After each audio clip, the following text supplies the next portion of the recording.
All right, welcome back to Terrible Fishing with Michael Rufino and Mr. Ken Sandusky. Howdy, folks. He's catching fish too. So this week, y'all got two, people that are catching fish this week.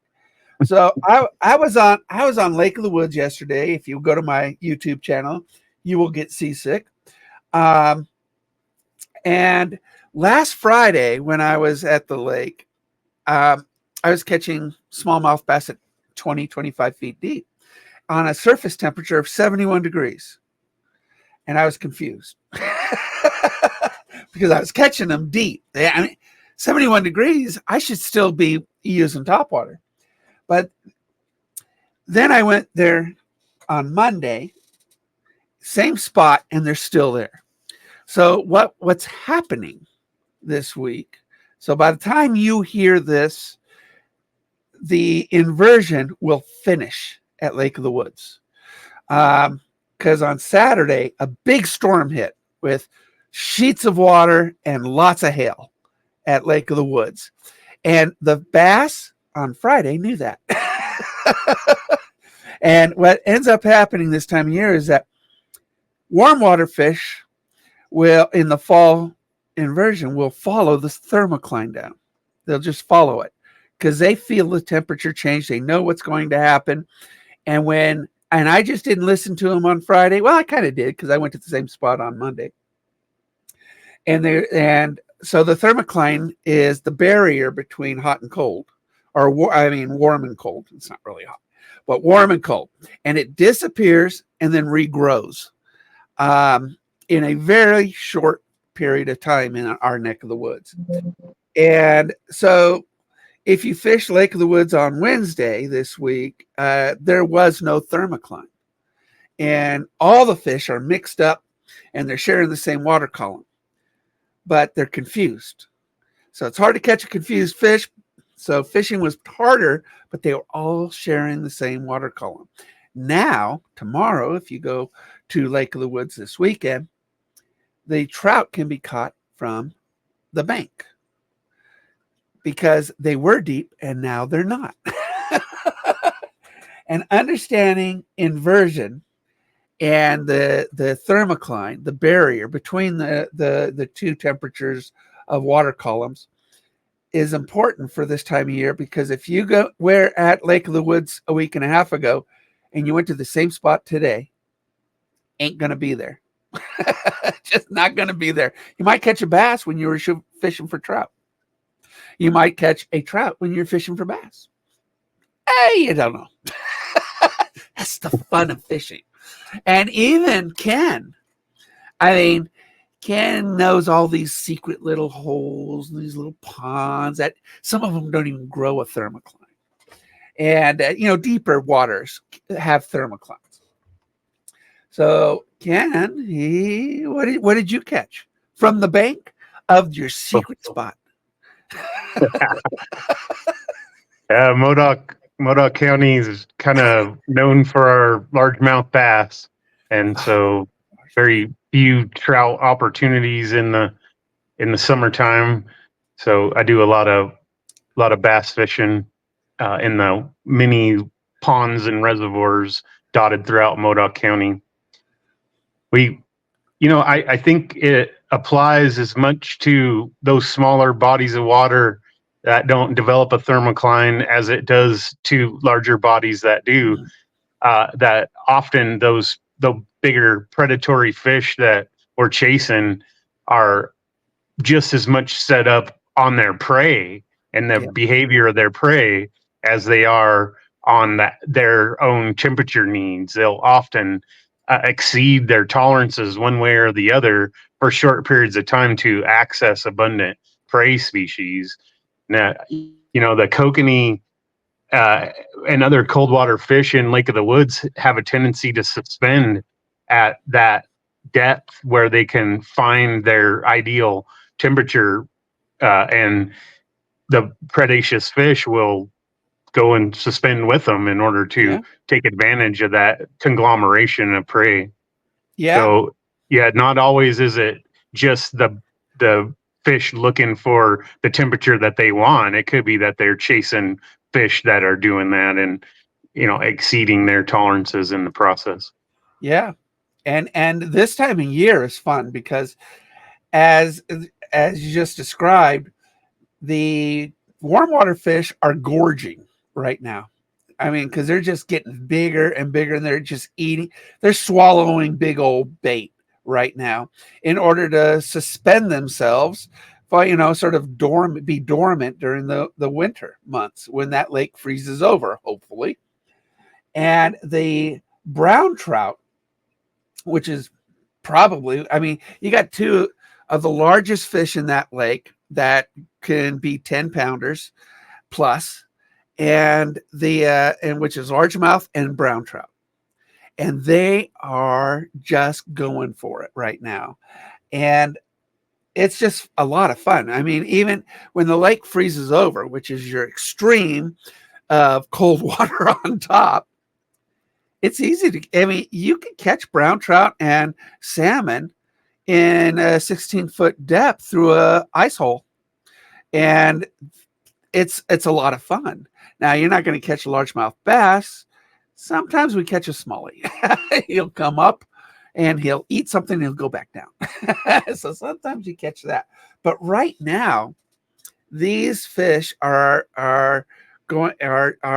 taking advantage of this opportunity. That's why it's harder to catch fish this last week at Lake of the Woods, but they're there because they've got so much food abundance right in the same water column that they have. So they're still eating. You just got to sort of match the hatch, which is a term we use about, when the kokanee are spawning, the brown trout come up and they hit them in the shallows. And so my baits look like a spawning kokanee because I'm trying to get them to take mine and not it. And that's kind of what you had to do this week. And a lot of people don't understand that when it's not just lake fishing that it affects, it's river fishing. Now, rivers don't have thermoclines typically. I mean, not our rivers. We don't have thermoclines. But the thermocline, the inversions that happen in the lakes affect the rivers. And you're a river fisherman. Me, not so much. I mean, I like it. I just don't get out there much because, I'm all by myself and I'm scared. So, but think about the Williamsons and Woods River on the north end of Upper Klamath. Right now, the Klamath is yucky. So, but it's starting to change. You're seeing that because of the algae growth is dissipating, but it's growing in other areas. And when the Klamath changes and it gets colder, what does that do to the rivers? Yeah, I think it pays to think about temperature variation in different ways than just a thermocline based on the depth of a lake. So stratification is what you're talking about when warm water sits on top of cold water in a deep lake, right? Mm-hmm. And then the mixing that happens during the turnover, and then it re-stratifies again, because there's always that temperature difference. Often, and this is no longer the case in the Klamath River, we're looking at bottom draw as an opportunity for cold water fisheries below, in the tail race of deep lakes and the release of those from that dam. So on the Pitt River here in Northern California, we have a lot of bottom draw hydroelectric facilities that then provide really good cold water habitat in the reach between each of those impoundments. When we're talking about Klamath Lake, we're probably talking about more of just a stratification of different water inputs. Mm-hmm. So for a short time before it gets mixed below Collier Park, the Spring Creek water will stratify with the Williamson River water and kind of flow separately, not just in a vertical orientation, but in kind of that horizontal side by side orientation until the churning of the rapids below Collier mix it up. Probably more importantly is at the mouth of the Williamson River, where that cold water, largely from Spring Creek still, because it's just a trickle of water, but and then of course the Sprague River comes in at Chilcoin at a much different temperature than what you have in the Williamson, which is largely Spring Creek water.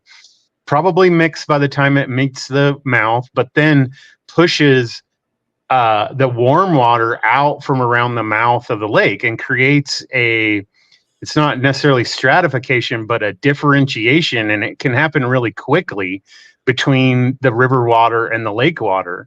And the fact that differentiation happens quickly means that there is a barrier there that is developed by that cold water input. That happens at all of those inputs, including Pelican Bay. There's a place up there at the mouth of Pelican Bay called the Fish Banks. Yeah. And that's largely, from my experience, due to that change from the cold water of Pelican Bay, from all the springs around Rocky Point and Harriman Springs, mixing with the lake water and kind of pushing back that hotter. And honestly, there's also a density difference in my experience because of the organic matter that algae, but also other organic matter that's suspended in the water column of the warm water of Klamath Lake during the summer. And so you have a different kind of barrier that's created. It's a horizontal rather than a vertical barrier, but still can be taken advantage of. And then where it mixes, the fish have the ability really quickly to go in and out of the colder or warmer water, to swoop out into the warmer water where there's a lot of food, but before their temperature tolerances and parasites and all that associated with the warm water get the best of them, they can get back in and recuperate in the colder water. And so they're always looking for those opportunities. The red bands will stay in the lake well beyond what most people think they could tolerate. And we catch fish in, what temperatures well over 70 degrees. And sometimes you cannot see the fish because the algae is so dense. But it's almost always in a spot where they can get quick access back into that cold water refugia. And, the biggest, meanest fish in the lake take great advantage of being able to get back into that hot water as soon as possible and for short forays during the dead of summer. Yep. And that's kind of why, we'll catch some bass through the ice, because they do the same thing. They're in the warmer water down at the bottom of the lake, and they'll just come up, get something, and go back down. And that's exactly what you just described, but in kind of in a different environment. Yes, sir. In the upper Klamath. So the understanding, I try to, on my YouTube channel, there's quite a few videos with me mentioning water temperature, understanding it. And I even tell people, take a pool thermometer, if you don't have a fish finder or something, just toss it with a rope or a string out in the lake or wherever you are. Understand what's going on the surface, so you understand what's going on underneath and how to fish it. And pool thermometers, what are they? $15, $20? I don't know. But you probably get them cheap at a garage sale. I don't know, or for $1. But it's one of those things. Water temperature is really, really important. I had one of my subscribers say, "Oh yeah, I understood water temperature when as a kid, we'd swim in the lake. It'd be warm on top, be cold on the bottom."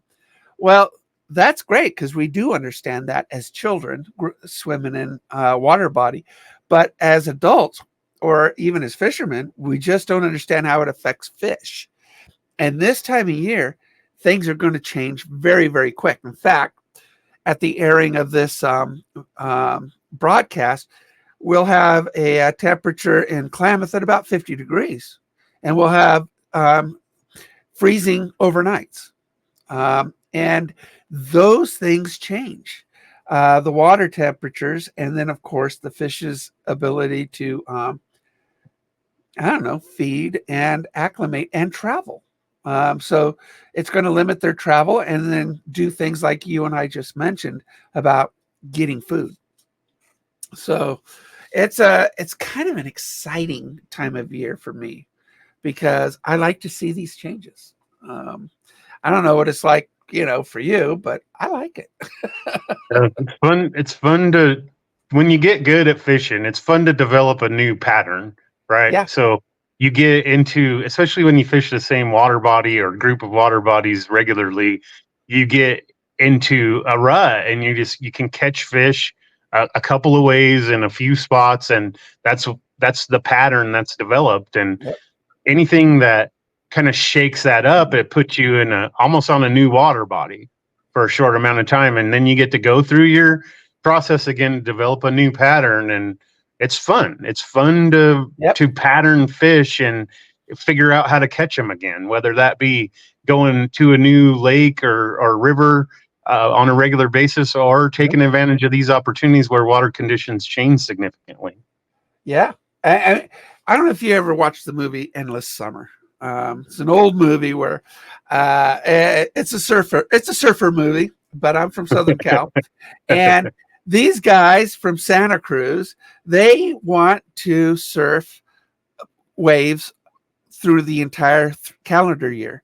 So they chase summer throughout the entire earth. They go around the world, and they're chasing waves. Well, I'm a bass fisherman. So my season here in Klamath Falls is about 3 months long.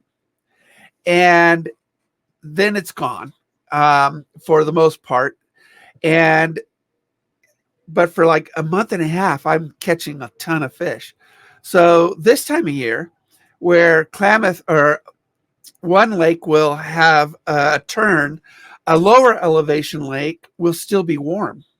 And then another lake in another area will still be warm when that lake turns. And so I'm basically chasing summer, my endless summer, which is definitely ends because I don't have a lot of money. I can't go to Florida and just stay there for 9 months of the year and catch bass.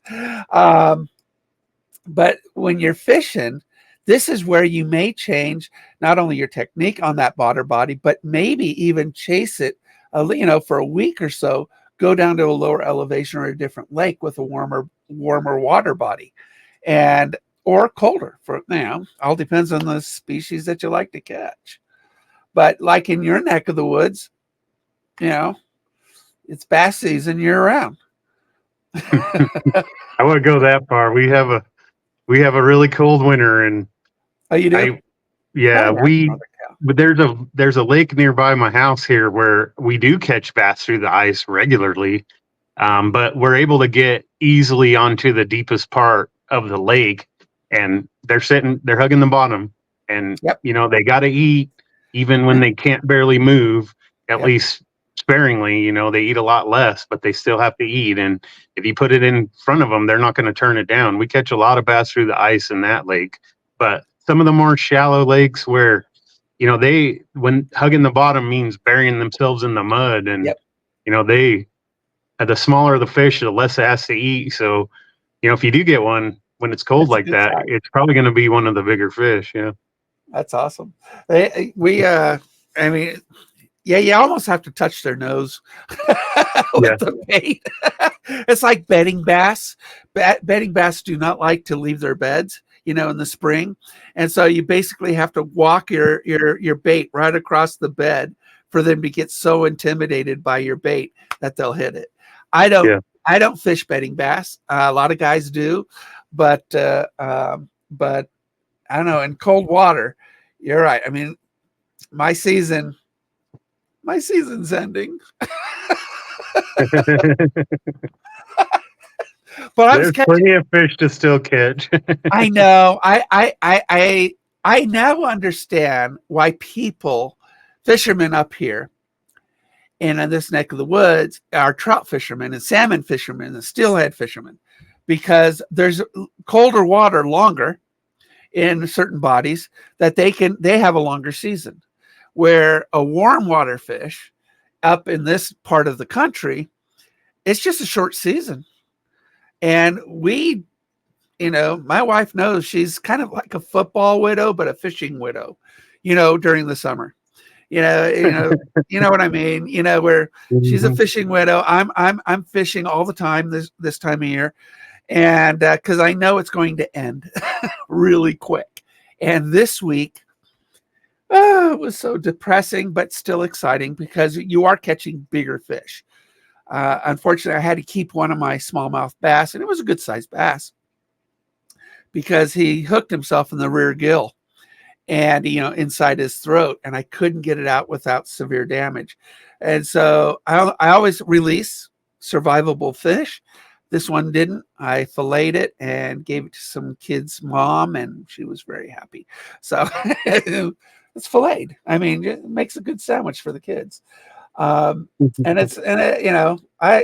kids don't like fish.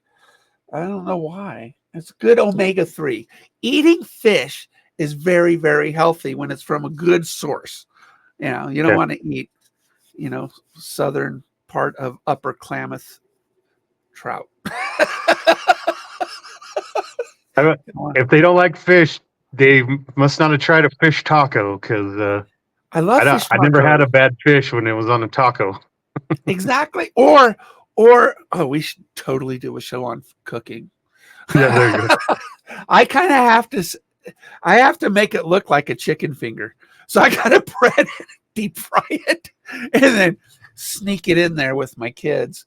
And make it look like a chicken finger, chicken nuggets or something like that. But we totally should do a cooking show. We'll have to work on that. We'll get our favorite recipes, and we'll do a cooking show on this on the radio. I don't know if you can do it. Can you do a cooking show on the radio? Live feed, right? Like a fish taco feed. I like it. Yes, and everybody just put your nose to your radio speaker and just take it in. We'll try to describe it as much as possible. Sort of a scratch and sniff radio. But this time of year it's challenging. It really is very, very challenging. So I think it's so cool because on Wednesday it was like all the fish are in the same water column. And that is just so much fun. But there's so much food there for them that it's hard to catch them. But you don't know what you're going to pull up. I mean, this time of year, you're going to throw big baits because of, what is it? I'm not a trout fisherman per se. I catch a lot of trout because I think they're kind of dumb. But in Upper Klamath in the fall, you typically throw a rapala, something big. And then in the spring, this is what I'm told, you throw very small flies. Is that true or what? Because they like to gorge in the fall? No, you disagree. I don't know. I use the word piscivorous a few times on this show. Yes, yeah. If you missed it, that means that the fish have a propensity to eat minnows. Red bands are very piscivorous. Largemouth bass are very piscivorous. Smallmouth bass are piscivorous. So these fish chase minnows. So if your bait looks like a minnow, you got a good chance of catching them. As far as size goes, I don't see the distinction often. Size is about how the action plays in current, or the depth that you want to run at or get to with a cast or a troll. Often a little bait can trigger a bite that a big bait won't. And I guess there could be a larger percentage of the time that is the case in cold water. But that being said, if a large fish is going to move when they don't want to move, it's probably going to be for a big bait rather than a little one, right? Yep. So that's my thought. If you're matching the hatch, so if you have a bunch of 10-inch chubs that those fish are keying on, and you're throwing a little inch long lure, they're probably going to ignore it, and vice versa. If they're keying on small bait and you're throwing something big, they're probably going to ignore it. Although there are times when mixing it up can help too. So I don't know. I It's how know. you hold your mouth, my grandpa said. Yeah, pretty much. Big baits, big hooks catch bigger fish because it's just the way it is.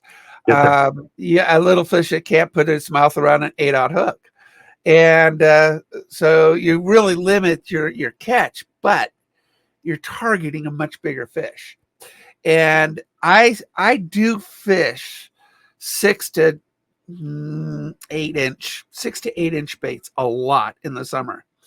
And these are either topwater baits, they're slow sinking glides, they're swim baits. The reason I do that in the summer is because of the bass. Now, in October, match the hatch. When those fish, those kokanee are up at the main ramp, and there's hundreds and hundreds of them just spawning for no real gain, but they're all red. The males are bright red with that green and that the coloration. What I'll do, and I have some beautiful baits that I've painted and created, and I'll go out there just beyond the ramp, and I'll just start fishing my my glide baits and my swim baits, trying to get the attention of a brown trout. And so it just depends what they're hitting, but at the same time, big hooks will catch bigger fish. It's just going to happen because a small fish can't wrap their mouth around it. And so, but this week, you throw something small out there, you're going to hit everything. You're going to give a fish an opportunity to get to just get a quick bite. But you're going to have to. This week was a fun week. It's just a fun week. It's challenging, but it's fun because you don't know what's going to come up on your hook. And it's funny when I fish, you can tell. Can't you tell what type of fish hit your hook when they hit? Typically, I mean, they have a signature bite and a signature fight. Sometimes they confuse me. Yeah. I mean, when I caught that 9-pound brown, out of Lake of the Woods, I had never caught a brown before, and this thing hit my bass lure, and it was a swim, and I didn't know what it was until I got it to my boat because it wasn't breaking surface, it wasn't fighting like a bass. So I learned a whole new fight routine that this brown trout gave me, and it's kind of fun. I mean, you know what you have on your line typically, right, Ken? By the way they fight you. Yeah. I mean, give or brown take. trout are especially, recognizable before you get a look at them. They tend to bulldog, right, and just stay Yes. down there. And of course, I think it's more about size in a lot of cases where you can feel the head shake if your Yep. rod tip is jittering, a little tappy Yeah. tap, then you probably have a smaller fish. But Yeah, if you're feeling big bends in your rod tip, then you probably got a bigger fish. That's the best part of fishing for me is when you set the hook on a big fish and you look up at your rod tip to see what it's doing, right? Am I snagged up? You watch that rod tip bend over. If it starts moving, that's when your heart starts beating. Yep. And some fish are smart. A week and a half ago, I hook into this 3-pound largemouth, and largemouths get old because they get smarter. And this guy dove down into the weed bed, and he just stayed there. He kind of played dead. And so, I mean, I had a really good fight, and then all of a sudden it just stayed still. And I thought, okay, he got off. I'm snagged on a bunch of weeds, and I start tugging on my rod. And when I tugged on my rod, he moved again. And I said, he's trying to trick me. And one time I had to chase with my boat. I chased a bass with my boat, and then he just stopped and played dead. And I'm thinking, he got off. And you have to almost, I don't know how something with such a small brain can think so better, much better than I do. And it really says about my intelligence, because they have very small brains, but their instincts just, sometimes they swim towards you. And when a big fish starts to swim towards you, it feels like the hook came out. and if you don't have a reel that can keep up with that gap being closed in on you, they can spit out that hook and turn around and swim away.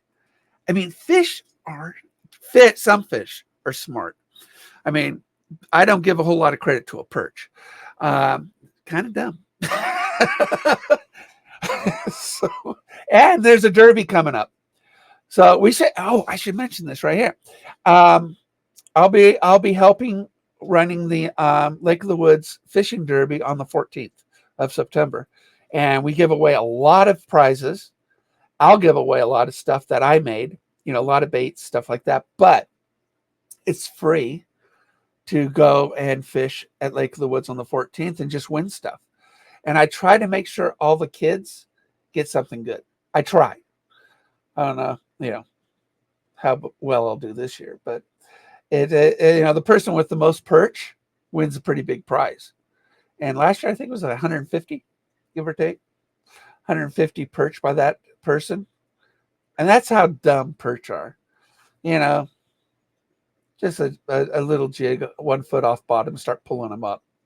And it's Lake of the Woods way of getting rid of perch. Because they're just plentiful. But that actually is going to be a lot of fun on the 14th of September, which is my oldest daughter's birthday. So maybe I'll have her come up. I don't know. What better way to spend her birthday than with her father running a fishing event? I don't know. But that's kind of what the time. That's kind of the end of the year, and then we really hope we have an ice fishing season this year. You said you do some ice fishing in your neck of the woods just now. I didn't know. California is not known for it. That's what my shirt, Jefferson State, my friend. Oh yeah, Why this exists. I've heard about that. We are not extreme Northern California is not the California people think of. We have largely the same weather as the Klamath Basin and sometimes even more extreme. It was 2017, I believe, that winter for an extended amount of time. We were the coldest place in the United States, including Alaska. Yeah, -20 for an extended period of time. So, and this applies to Klamath as well. There's a sweet spot when it gets cold enough for lakes to freeze, but we don't get a bunch of snow hindering your ability to access those lakes. So Lake of the Woods is a great, opportunity because they keep it open for the snowmobilers. And there are a couple other opportunities like that, but in Modoc, that's just not a thing. So, until the snow flies, and then during those times when it melts off enough, we can get out onto those lakes and do rather well and have the whole lake to ourselves, largely for holdover stalker trout. Yep. So it's the publicly accessible lakes that get stalkers put in them. But that includes a couple of really nice, easily accessible ponds and lakes nearby town that offer those opportunities. Yeah, and that's I have, I don't know, I'm looking at my quiver of rods. I probably have about 8 medium light rods. And typically that is a trout rod. Although I just love fishing light because anything feels big on it. You mentioned about watching that pole bend, I mean, yesterday, or this week, if you watch the video on Inversion, you'll see me hook a bass. And I kind of joke because my big old body shielded the camera from you seeing the bass. So I call it a 20-pounder, which we all know doesn't exist, but that's the joke.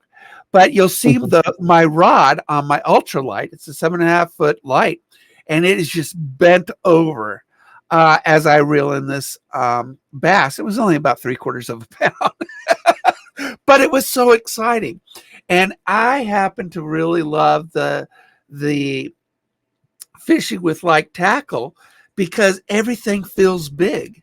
Even a perch can feel pretty big on an ultralight rod, and it's so much fun. Although they destroy my soft plastics, perch are just they eat my soft plastics from the tail forward. Yep. And so by the time I get them on the hook, my plastic is completely destroyed, and I have to put another one on. And I inject my plastics. This is not it takes a while to make a dozen Ned rigs for me. I mean, 'cause it's only a two Ned rig mold. the beauty of the stick bait. So the Yamamoto Cinco, and as they begin to tear it up, which happened yesterday to me, you're using the full bait and it gets broken, and you can re-rig it and hold it together, and even a couple of pieces sometimes. But then if for some reason that top piece comes loose, I break off the bottom, throw away the top, and re-rig that bottom piece, and that's the biggest fish I caught of the day, and was on the third time back through that hole. So something about shortening the profile, giving it a flat front. I think that when I do that sometimes, just bite that worm. Yes, so that I do that all the time. You have a flat front. Maybe it disrupts the water a little different or something like that. But sometimes that can be the key to just presenting something different that gets those bigger ones to bite. And then, I really like when those baits start to get really small, and now it's just small enough to hold your hook. And that's when the crappie and the panfish start to get involved with things. So I caught a green sunfish yesterday. It took us a couple hours to identify the thing. It was small, but it had just really cool fluorescent coloration and whatnot on it. And I wouldn't have caught that fish if I hadn't have tried to fish what was left of that Cinco after all them little bass had their go at it. I know. One of my favorite fish to catch, because it's so beautiful, is the pumpkin seed sunfish. It is probably the most beautiful fish, for coloration in this area. And you catch a lot of them over at Gerber. Gerber is well suited for the pumpkin seeds, and I even caught a big one in the Williamsons once, and it's just a beautiful fish. But I experimented this week because you mentioned you like salt in your worms. So what I did is I made some of my grubs with salt. Now, so this week, what I did is I fished the same grub, same colors, and I mean with salt and with scent. Okay. And I wanted to see, which ones would be effective, and so I was getting I think the same amount of bites on all of them with just the grub with no salt and no scent. But when I used my salted ones, I was reeling in more fish. So they were holding on to the bait longer, allowing me to set the hook. Yep. So, but again, when I put I think a 20% mixture in my plastisol, and the salt really ruins the integrity of the bait. So I went through a lot of baits. I think all of them, because I had like 8 of them, and I went through all of them because they disintegrated after catching 2 or 3 fish, and I was catching a lot of fish with them. And then I put bait fuel which is scientifically, developed scent, and it's water soluble. So Yeah. and the why that water soluble is important is that fish smell through certain glands that filter their water through their nostrils, and an oil-based scent doesn't go through those sensories as easily as water-based. So I use the bait fuel, and to be honest, maybe a little bit more bites, but I didn't see a significant change between salt and bait fuel when it came to reeling in the same amount of fish. And now I was catching bass. So, I think next week, as I go out there and work maybe the trout, maybe I'll catch more trout on bait fuel. But the salt, because you mentioned it, I actually mixed a concoction of my plastisol with 25% salt. And I have to make a lot of those baits because I was just pulling them in. They do hold on to the hook. It's a longer bite. Yep. And it works, but you go through a lot of baits. So I mean, you nailed it. And and it does make the bait heavier, but it just makes it more brittle. And it was just, the stupid perch would just tear them up. Yeah. But just FYI, and I caught my first spoon bass this last week because you told me in last week's. So I did. There are 20 of these spoons lined up on my rack over here, and I think this week is just like a great week to throw a spoon out there. Yep. Because the water column is now shared by everything. You throw that thing out there when the thermocline's gone, you don't know what's going to hit that thing. It could be a largemouth, smallmouth, a brown, a rainbow, a kokanee. You don't know. I mean, yep. It's and what a fun bait to use. I'm not a spoon guy, but I bought some. I painted some. I clear coated them. Changed them up a little bit, and they are very effective. I would probably tell people to start using spoons right now because that's pretty good. if you're going to carry one lure, that's your best bet.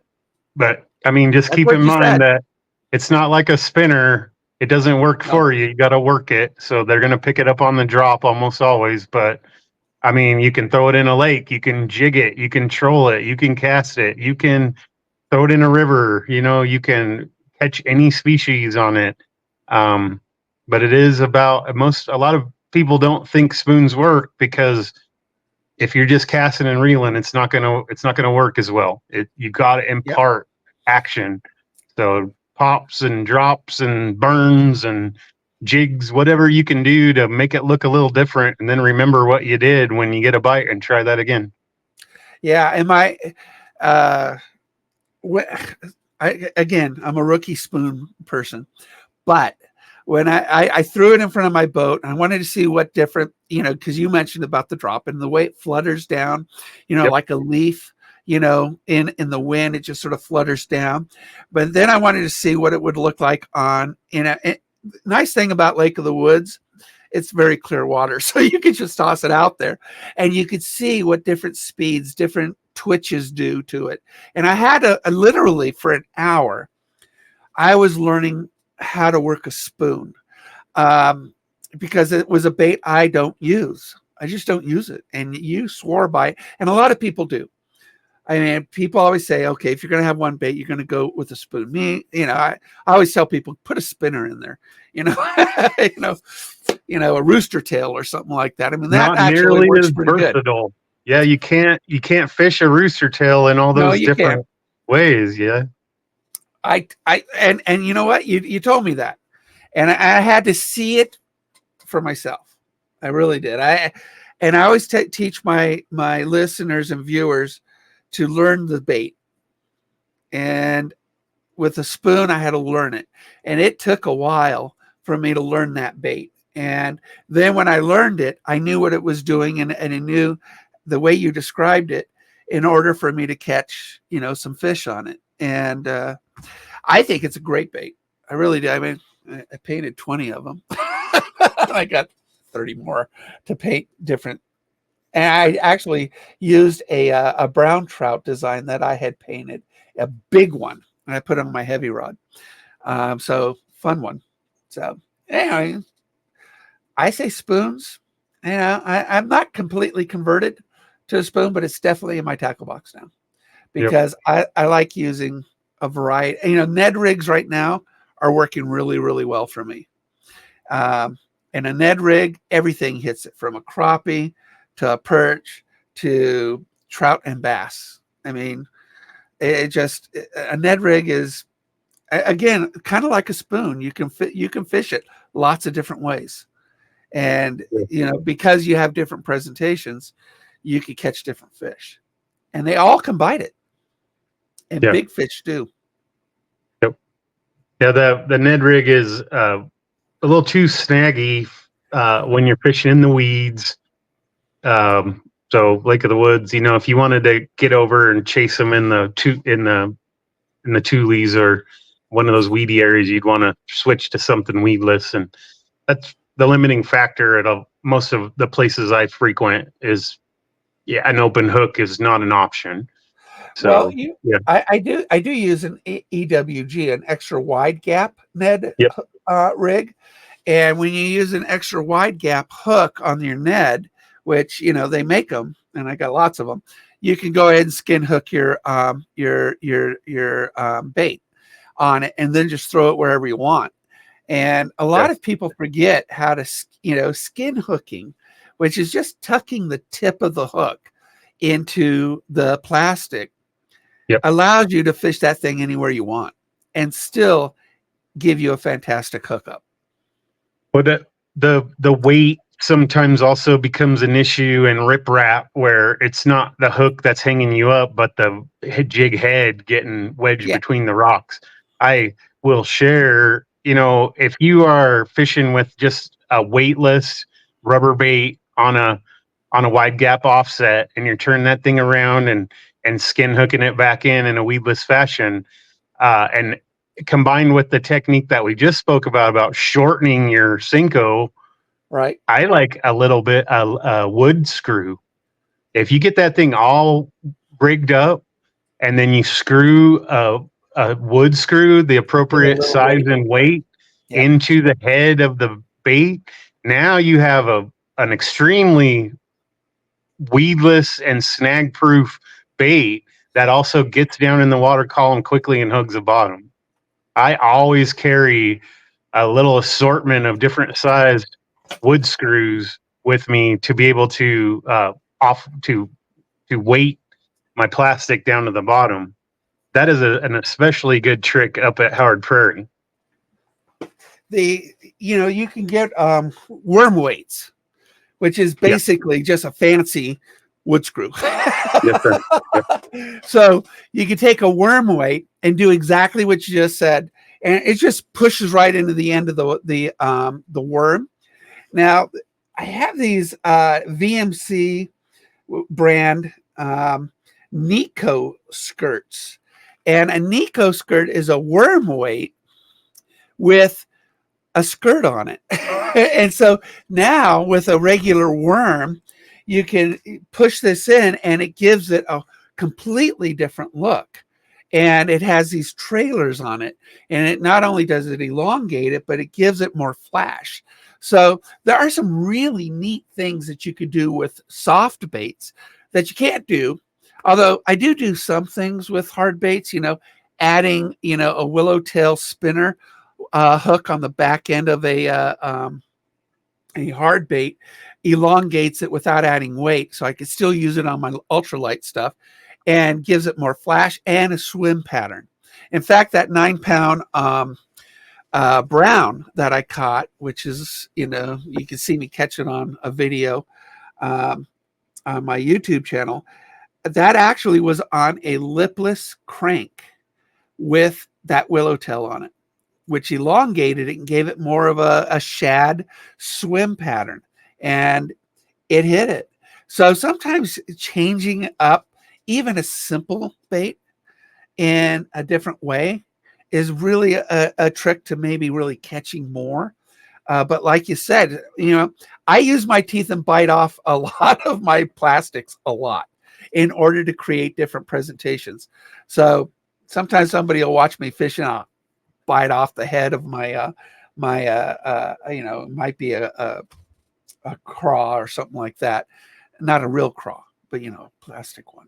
I'll just bite the head off in order to shorten it, in order to give it a different presentation. But these worm weights, actually, you could get some pretty interesting worm weights out there and do some really fun things. But yeah, if you don't want to buy a worm weight, which I don't know how much they cost, I really have no idea. A wood screw works great. And it allows it to sit up, which is another thing. It actually gives it a Ned rig presentation. So this thing will just fall straight down and sit up on the bottom of the bed, and then it'll wiggle like a worm digging into the ground. Yep. And totally, it's a great presentation. And wood screws are a lot cheaper than worm weights. A lot. I'm sure. I can't remember how much I paid for these. When you reel or pull up, the head goes up, and then when you let it sink, the head goes back down. That's a very natural presentation. Yep. Yeah, I was, and you want to remember, like you said, you needed to remember your presentation, what worked, what they hit on. And I was fishing this week, and I would describe my presentation on the video, on my live. Okay, so I'd let it drop. I'll pull it up with some twitches and then let it drop again. And I call it my sawtooth retrieve, because if you drew it looked like a bunch of peaks, and it looked like a sawtooth. And it's the speed and the height of my retrieve when I pulled it up and let it fall again, and the weight, because I was using a 1/16 ounce Ned when I was doing this. So it flew, and then I replaced that with a 1/4. Before that, I was using a 1/4 ounce. Totally different drop between a 1/4 ounce and 1/16 ounce. Yep. And one was slower, one was more finesse, and the bass were hitting that one much better than the 1/4 ounce. So a lot of people, when they buy a bait, they will add weight to it. And you, over and over again, you say the same thing.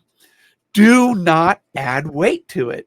I mean, maybe something small like a worm weight or a screw or something like that, but do not go big and do not go heavy, because it's a slow presentation that will get you more fish than a fast presentation. And you've said it, I think, every show. Go slow, go light, and let the fish grab it. So another example of why that salt impregnation is of use is, I like an unweighted rig.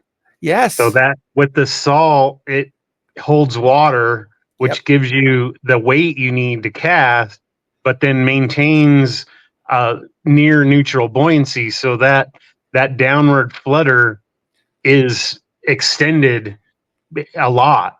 If you're looking at a 10-foot depth, it's probably 20 seconds to sink to the bottom. That's 20 seconds that it's within, a potential strike zone.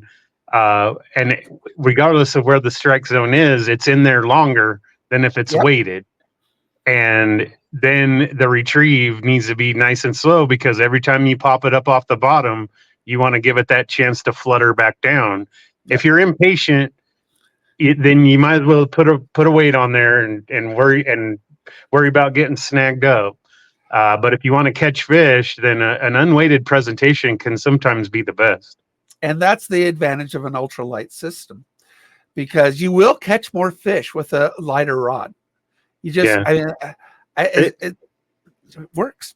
The key with that is staying in contact. That's the hard part. And a lighter system allows you to do that more effectively in the wind too, where a lighter line is not getting blown out, but you just have more feel. And really, what I always tell people is work it as slow as you can, but stay in contact so you know when you get a bite. That goes for any lure, really. You don't want to be fishing on a slack line unless you want them to swallow it. And in a catch and release situation, that's never the right way to do it. So you want to stay in contact with your lure. It's a lot easier to do when you have weight on that. But you're more likely to get a bite and them to hold on to it if it's not weighted. It feels a lot more natural. And the other thing, folks, is, you're talking about added weight.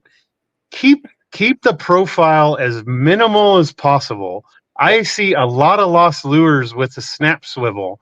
Yeah, it's easier. You don't have to tie as many knots, but you're going to catch fewer fish.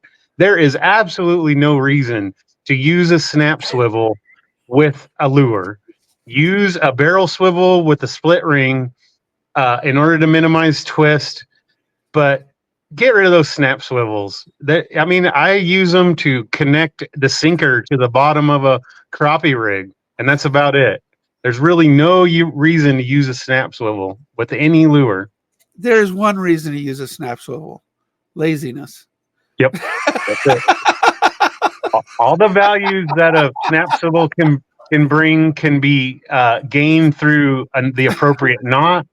The Rapala knot, where you tie an overhand knot in it and then come back through that with a regular kind of cinch knot type of Palomar is one of the best knots that I use all the time. Yeah, the Palomar. I love the Palomar. The Palomar gives you the best line strength, but it does not give you the loop that you need in order to maximize the lure's action. And that's, again, with lighter line, you don't have to worry about that because the line will move. But with heavier line, you need a loop in the end of that. Yes. And that's often why folks go with a snap swivel, because it frees the lure up. It frees the action of the lure up. You can do that with a Rapala knot, and you can do that with a split ring. Yeah. And I, typically I fish with 4 or 6 pound, a line. That's very, very common for me to use 4 or 6 pound. And I like fluorocarbon. The P-Line Tactical is my favorite, fluoro that I use. But, and then, something else I experimented with. Because I on my heavy rods, I use braid. Braid works really, really, really, really well. Now, I've not used a leader before last week. And so I had to learn how to, tie lines together, adding a leader. And my first one, I threw this beautiful bait I made, and it just kept sailing. I said, well, I didn't do a very good job on that leader knot. And so I break out my leader again. It's 25 pound fluoro on my 30 pound braid. And it's a big bait. All right. And so I tied it again, and I threw a floating bait this time. So if it flew off, I could just go motor over and get it. And after I was confident this bait, this knot was going to hold, then I started throwing, a sinking bait. And it does make a difference. I'm not sure how big a difference yet, but it does make a difference by adding a leader to your braid, because I've been going straight braid, even on a sinking, and I've catch a lot of fish, but I need to step up my game a little bit for getting bigger fish. And so I had to learn how to tie a braid, or braid to fluorocarbon knot that would hold. And I gave myself about 5 feet of a leader. And at first, I think it was 5 or 6 feet. at first, that knot that you put on it was really distracting me on a cast because you could hear it go through the guides. And I'm thinking, oh my gosh, this is not good. This doesn't feel good. And then probably a day later, I wasn't even hearing that knot, go through the guides. But at first, it was so disconcerting for me because my rods are very expensive. I don't want my guides to, an insert to get knocked out. And that's what it sounded like. I mean, I haven't even asked you because do you use leaders? Not regularly, no. Yeah, but on heavy line, you kind of have to, I think, because if I'm throwing a 4-ounce, glide bait out there, I can't load it up with 30 pounds of fluoro and expect a better cast for that than I would with 30 pounds of braid. Braid casts farther, and it's smoother, it's farther, it cuts through weeds better. But adding a leader is something that next year all my heavy rods will have a leader on it, because on my light ones you don't need to do it. I mean, it's just pure fluoro. That's what I do. Yeah. But on the heavy stuff, I was scared to death because I could hear it go, pop through my leader, my guides, and it was driving me nuts for a day or two, and then I didn't hear it anymore. So either it was doing it and I got used to it, or the knot just got tighter and smaller. But when you put a 25-pound fluoro on a 30-pound braid, and that's a fat fluoro, 25 pound. And I didn't want to risk it with a these are, $100 baits I'm throwing out there. That's what I sell them for, is $70 to $100. And, people throw a $200 bait. You can buy $200 baits out on the market, but these baits are big. They're heavy. I put the best hooks on them, but it takes a while to make. I know you're thinking, why would anybody spend $100 on a bait? That's just our difference in style. I got one rod and a pocket. Oh, you have one rod? And, yeah, I'm walking shores, or sometimes I'll take 2 or 3 in my boat, but I could have a whole boat full of tackle and not have $75 worth of tackle in my boat. Oh no, I have a lot of rods. I've got a lot of rods. In fact, I got another one coming any day, an extra heavy, and you just got to have. I can't throw a big bait on a light rod. Can't do it. And it's a different technique, different target. And for bass fishermen are stupid. I will tell you that because I'm stupid. I spend a lot of money on my gear. And trout fishermen, they go out there with one rod and they're really happy. Yeah. It's long been said that lures are not designed to catch fish. They're designed to catch fishermen.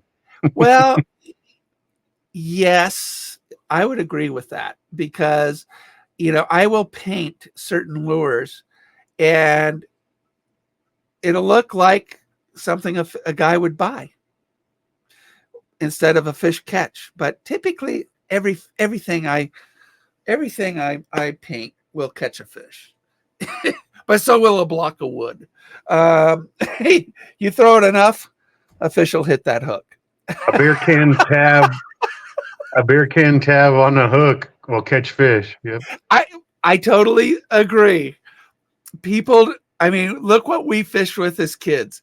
We fished with, cheddar cheese, bread, corn, and it caught fish. And it was just something out of the pantry. And we caught fish. So But anyway,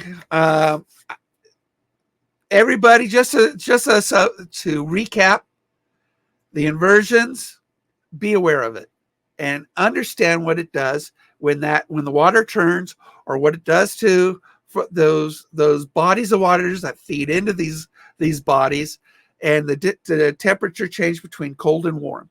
Understand what's going to happen. And I just posted a great video while I was being tossed around. I should have had a seatbelt. I did not fall off my boat, but I swear I needed a seatbelt at Lake of the Woods that day. And definitely take your Dramamine before you watch the video, because if you're, it's crazy. Fortunately, I have a wind filter on my editing software, because to be honest, you couldn't hear me. I put the wind filter on it, and all of a sudden I sounded like a robot, but you can still hear me. But like Ken and I always say, leave your waterway or your spot cleaner and better than when you found it. Always. And don't leave your stinking trash at my hole. Don't do that. A lot of these private reservoirs will let you fish, but with their permission, and you've got to clean up. Oh yeah. And I will go to some of these with their permission, and I'm picking up trash. I have a trash bag, and I'll go around the shorelines and just pick up what other people who did not have their permission, and they just left all this stuff behind. So please respect the environment and just do the right thing, and do not fish 30 feet from somebody else. We can talk about that, but we'll talk about that another time. But don't do that. Let them have their space. They'll let you have your space, but don't do that. Thanks, Ken. Thank you. We'll see you all next week, and please, support the station, tell other people, and let's get the community stations a little bit of love. Thank you. Bye, y'all.